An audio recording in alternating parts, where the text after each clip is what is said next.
दुर्ग लोहगड, जसं नाव तसं स्वरूप, लोहासम भक्कम, अभेद्य, दणकट, मजबूत आणि बेलाग.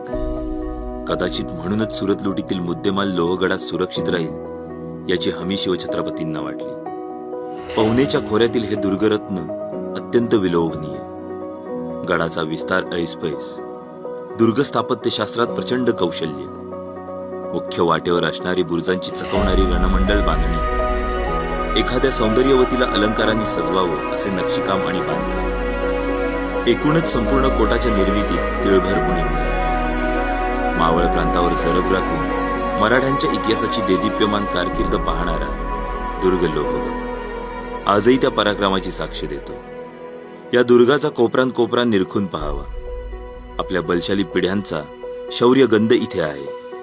त्यांच्या त्यागाची, बलिदानाची स्मृती म्हणजे हा गडकोटांचा ठेवा. इथे एकदा तरी येऊन